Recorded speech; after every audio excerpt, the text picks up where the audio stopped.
SSB নেতৃত্ব লৈছে SIGD Linda ভালনা থ্ৰুইছ ইয়াৰ পিছতে আছে ডিস্ট্ৰিক্ট এক্সিকিউটিভ ফোৰ্স চিৰাং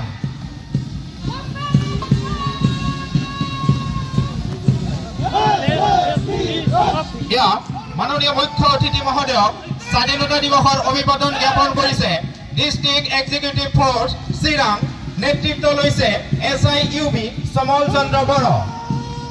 ইয়াৰ পিছতে আছে মহিলা আৰক্ষীৰ জোৱানসকল ইয়া মহিলা আৰক্ষীৰ জোৱানসকলে মাননীয় মুখ্য অতিথি মহোদয়ক স্বাধীনতা দিৱসৰ অভিবাদন জ্ঞাপন কৰিছে নেতৃত্ব লৈছে WSI হিমাংগী বৰা ইয়াৰ পিছতে আনোৱাৰ হুছেইনৰ নেতৃত্বত হোমগাৰ্ড প্লেটুনে মাননীয় মুখ্য অতিথি মহোদয়ক অভিবাদন জ্ঞাপন কৰিছে ইয়া মঞ্চৰ সন্মুখত দীপ প্ৰদীপ বিশ্বাসৰ নেতৃত্বত NCC UN ব্ৰহ্ম কলেজ কাজলগাঁও এবাৰ মাননীয় মুখ্য অতিথি মহোদয়ক অভিবাদন জ্ঞাপন কৰিছে উৰ্বশী ব্ৰহ্ম মেমৰিয়েল হাই স্কুল নেতৃত্ব লৈছে অনুপমা বসুমতাৰী ইয়া মঞ্চৰ সন্মুখত অনুপমা বসুমতাৰীৰ নেতৃত্বত উৰ্বশী ব্ৰহ্ম মেমৰিয়েল হাই স্কুল ইয়াৰ পিছতে আছে ধীৰাজ ব্ৰহ্মৰ নেতৃত্বত লিটিল ফ্লাৱাৰ স্কুল বয়েজ ইয়া মঞ্চৰ সন্মুখত লিটিল ফ্লাৱাৰ স্কুল বয়েজ নেতৃত্ব লৈছে ধীৰাজ ব্ৰহ্ম এইবাৰ মঞ্চৰ সন্মুখত মাননীয় মুখ্য অতিথি মহোদয়ক অভিবাদন জ্ঞাপন কৰিছে NCC UN ব্ৰহ্ম সিনিয়ৰ সেকেন্ডাৰী স্কুল কাজলগাঁও নেতৃত্ব লৈছে বৰ্ণালী ৰায়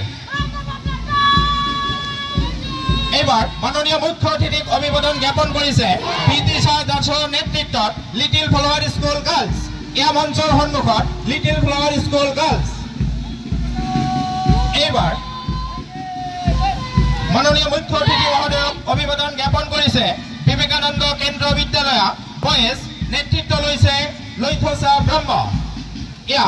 মঞ্চৰ সন্মুখত লৈথসা ব্ৰহ্মৰ নেতৃত্বত বিবেকানন্দ কেন্দ্ৰ বিদ্যালয় বয়েজ এইবাৰ মাননীয় মুখ্য অতিথিক অভিবাদন জ্ঞাপন কৰিছে বিবেকানন্দ কেন্দ্ৰ বিদ্যালয় গাৰ্লছ নেতৃত্ব লৈছে অনামিকা ব্ৰহ্ম ইয়া মঞ্চৰ সন্মুখত বাইচুং ব্ৰহ্মৰ নেতৃত্বত আচাৰ্য গোলাম খাগৰাবাৰী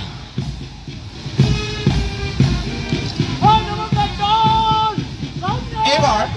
মাননীয় মুখ্য অতিথি মহোদয়ক অভিবাদন জ্ঞাপন কৰিছে পিৰাজপুৰ হাই স্কুল নেতৃত্ব লৈছে নাৰ্চিমা পাৰভিন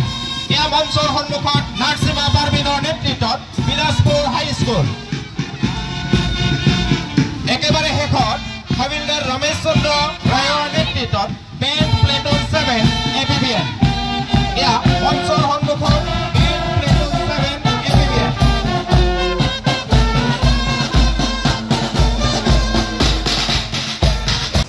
অধিকাৰৰ ক্ষেত্ৰত আমাৰ মাজত কোনো বৈষম্য নাই আমাৰ দেশত সম অধিকাৰ সমমৰ্যাদা আছে এক দেশ এক নীতি এই ধাৰণাৰে আমাৰ ৰাষ্ট্ৰ সমৃদ্ধিশালী আৰু শক্তিশালী শ্ৰদ্ধেয় ৰাইজ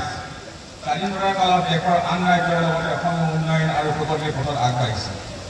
অসমৰ এখন জিলা হিচাপে চিৰাং জিলাখনে বৰ্তমান হিংসা বৰ্জিত এক শান্তিপূৰ্ণ পৰিৱেশত উন্নতি শান্তি আৰু প্ৰগতিৰ দিশত আগবাঢ়িবলৈ সক্ষম হৈছে অসম চৰকাৰ আৰু বৰলেন পৰিষদৰ দ্বাৰা জনসাধাৰণৰ বাবে প্ৰস্তুত কৰা বিভিন্ন জনকল্যাণমুখী আঁচনি অসমৰ সকলো কাৰণে চিৰাং জিলাত প্ৰগতিত এক নতুন পৰিৱেশ আনি দিছে এইখিনিতে জিলাখনৰ বিভিন্ন বিভাগৰ যোগেদি লাভ কৰা আঁচনিসমূহৰ প্ৰগতিৰ এক আভাস দিয়াৰ কাৰণে মই আপোনালোকৰ আগত দাঙি ধৰিলোঁ জিলা প্ৰশাসনৰ তৰফৰ পৰা জিলা প্ৰশাসনৰ অধীনত ট্ৰেন্সফৰ্মেশ্যন এণ্ড ডেভেলপমেণ্ট ব্ৰাঞ্চৰ যোগেদি চলিত বৰ্ষত MPLADৰ অধীনত 118খন